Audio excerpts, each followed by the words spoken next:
வணக்கம் and welcome to filmi decoder. Indian 2 படம் release ஆகி கிட்டத்தட்ட ஒரு வாரம் ஆக போகுது. எல்லாரும் படத்தை பார்த்துருப்பீங்கன்னு நினைக்கிறேன். ஆடியன்ஸ் எல்லாருக்கும் படத்தை பார்த்ததுக்கு அப்புறமா படம் ரொம்பவும் ஆவரேஜ் தான், இந்தியன் பார்ட் 1 அளவுக்கு பார்ட் 2 இல்லை, டைரக்டர் சங்கர் சொதப்பிட்டாரு, அனிருத்தோட பிஜிஎம் சரியில்லை அப்படின்ற மாதிரி சோசியல் மீடியாவில் இந்தியன் பார்ட் 2 வச்சு செஞ்சுட்டாங்க. என்ன கேட்டால் இதுக்கெல்லாம் மெயின் ரீசன் டைரக்டர் சங்கரோட திரைக்கதை தான். அதாவது பார்ட் 1ல் இந்தியன் தாத்தா சேனாபதியை ஜென்டில்மேனாக காட்டியிருப்பாரு. பட் இப்போ இந்தியன் பார்ட் 2ல் இந்தியன் தாத்தாவை ஒரு மேஜிக் மேனாக காட்டியிருக்காரு.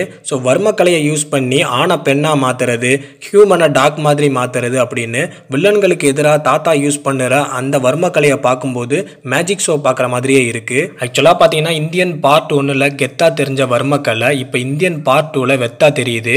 இதுக்கெல்லாம் காரணம் டைரக்டர் சங்கர் தான். அதாவது 100 வயசுக்கு மேலே இருக்கிற ஒரு மனிதரால் 30 பேரை அடிக்க முடியுமான்னு நீங்க கேட்டீங்கன்னா அதுக்கு வாய்ப்பே இல்லை. பட் இந்தியன் பார்ட் 2ல் இந்தியன் தாத்தாவை எடுத்துக்கிட்டோம்னா 30 பேர் என்ன 300 பேரையும் அவரால் அடிக்க முடியும். ஏன்னா அவர்கிட்ட தான் அந்த வர்மக்கலை இருக்குல்ல. ஸோ அந்த வர்மக்கலையை யூஸ் பண்ணி அவரால் எப்பவுமே இளமையா இருக்க முடியும், அவரால் எத்தனை பேரை வேணா அடிக்க முடியும் அப்படின்ற மாதிரி தான் காட்டியிருக்காரு சங்கர். ஸோ அதுதான் இந்த படத்துக்கான ஒரு மிகப்பெரிய மைனஸ் பாயிண்டாவே இருக்கு. அதுலேயும் குறிப்பாக பார்த்தீங்கன்னா கிளைமேக்ஸில் வரக்கூடிய ஃபைட் சீக்வன்ஸில் பாடி பில்டர்ஸ் கூட ஃபைட் பண்ண தாத்தா தன்னோட பாடியையும் வர்மக்கலையை யூஸ் பண்ணி பாடி பில்டிங் பண்ணி காட்டுவாரு. ஸோ அதெல்லாம் பார்க்கறதுக்கு ரொம்பவும் காமெடியா இருக்கும். ரியாலிட்டியில இப்படி பண்றதுக்கு வாய்ப்பே இல்லை. ஸோ அதெல்லாம் இம்பாசிபிளா இருக்கும். படத்தோட ஃபர்ஸ்ட் ஹாப்ல பார்த்தீங்கன்னா பார்க்கிங் டாக்ஸ் அப்படின்ற சேனல் மூலமா ஊழல் பண்ற அதிகாரிகளை பத்தி யூடியூப்ல வீடியோ போட்டு சித்தார்த்தோட ஃப்ரெண்ட்ஸும் சம்பவம் பண்ற மாதிரி சில காட்சிகள் காட்டியிருப்பாங்க.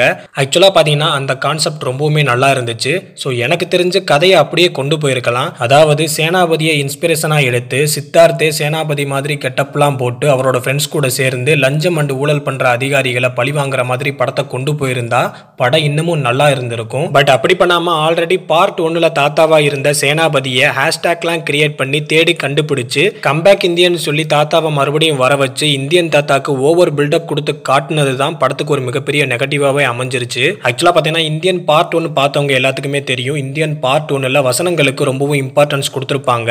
சுஜாதா தான் வசனம் எழுதியிருப்பாங்க. எல்லா வசனங்களும் சூப்பரா இருந்திருக்கும். பட் இந்தியன் பார்ட் 2ல பாத்தீங்கன்னா ஆடியன்ஸுக்கு பிடிக்கிற மாதிரியான வசனங்கள் இல்லவே இல்லை, மனசுல நிக்கிற மாதிரியான வசனங்கள் இல்லவே இல்லை. ஸோ அதுவும் இந்த படத்துக்கான ஒரு மிகப்பெரிய டிராபேக்கா இருக்கு.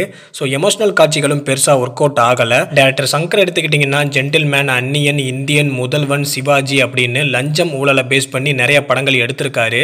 ஸோ அதையே மறுபடியும் பார்க்குற மாதிரி தான் இருந்துச்சு. ஸோ புதுசாக ஒரு நல்ல கண்டென்ட் உள்ள படத்தை பார்க்குற ஃபீல் கிடைக்கவே இல்லை. படத்தை ஃபர்ஸ்ட் டைம் பார்க்கும்போது அனிருத்தோட பிஜிஎம் ஒர்க் அவுட் ஆகலையோ அப்படின்ற மாதிரி தோணுச்சு.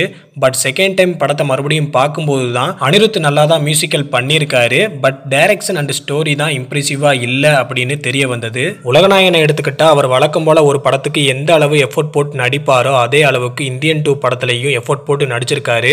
200% நடிப்புல எஃபோர்ட் போட்டிருக்காரு. ஸோ அவரை எந்த ஒரு குறையும் சொல்ல முடியாது. அவர் போட்டிருக்க கெட்டப்ஸ் எல்லாமே ரொம்பவும் நல்லா இருந்துச்சு. பட் ஸ்டோரி செலெக்ஷன் மட்டும் கொஞ்சம் ராங்கா பண்ணிட்டாரோ அப்படின்ற மாதிரி ஃபீல் வருது. மேபி இந்தியன் பார்ட் 3ல உலகநாயகனை வேற ஒரு ஆங்கிள் நம்மளால பார்க்க முடியும்னு நினைக்கிறேன். ஏன்னா கிளைமேக்ஸ்ல காட்டப்பட்ட பார்ட் 3யோட ட்ரெய்லர்ல உலகநாயகனை எங்க காட்டியிருப்பாங்க. ஸோ இதெல்லாம் வச்சு பார்க்கும்போது இந்தியன் பார்ட் 1 மாதிரி இந்தியன் பார்ட் 3 நல்லா இருக்கும் அப்படின்ற மாதிரி தோணுது. அண்ட் அதே மாதிரி பாத்தீங்கன்னா இந்தியன் பார்ட் 2வோட ஆல்பம்ல எல்லாருக்கும் பிடிச்சது இந்த பாரா சாங் தான். பட் இந்தியன் பார்ட் 2ல அந்த சாங் இல்ல. ஸோ எதிர்பார்ப்பு வீணா போயிடுச்சு. பட் இந்தியன் படத்தோட 3ஆம் பாகத்துல அந்த பாடல் கண்டிப்பா இருக்கும். ஏன்னா ட்ரெய்லர்ல காட்டிட்டாங்க. அண்ட் அதே மாதிரி பாத்தீங்கன்னா இந்தியன் பார்ட் 2ல மெயின் வில்லன் அப்படின்றது யாருமே இல்ல. ஆக்சுவலா பாத்தீங்கன்னா எஸ்.ஜே. சூர்யாவை தான் வில்லனா காட்டியிருந்தாங்க. பட் அவரோட காட்சிகள் இந்த படத்துல ரொம்பவும் கம்மியா இருக்கு. பட் இந்தியன் படத்தோட 3ஆம் பாகத்துல இந்தியன் தாத்தாவுக்கும் எஸ்.ஜே. சூர்யாவுக்கும் ஒரு மிகப்பெரிய சண்டை இருக்கு. ஏன்னா அப்படிதான் இந்தியன் படத்தோட 3ஆம் பாகத்தோட ட்ரெய்லர்ல காட்டியிருக்காங்க. ஆக்சுவலா பாத்தீங்கன்னா பொதுவா சங்கர் அப்படின்னாலே பிரம்மாண்டம் அப்படிங்கிறது தான் நம்ம மைண்டுக்கு வரும். பட் இந்த இந்தியன் 2 படத்தை எடுத்துக்கிட்டீங்கன்னா கதையும் பிரம்மாண்டமா இல்ல, படமும் பிரம்மாண்டமா இல்ல.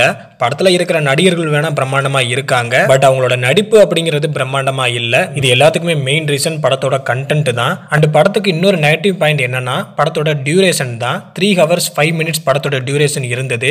அதுலயும் குறிப்பா பாத்தீங்கன்னா படத்தோட செகண்ட் ஹாஃப் ரொம்பவும் ஸ்லோவா போற மாதிரி இருந்தது. ஸோ அதுவும் இந்த படத்துக்கான ஒரு மிகப்பெரிய நெகட்டிவ் பாயிண்டா இருக்கு.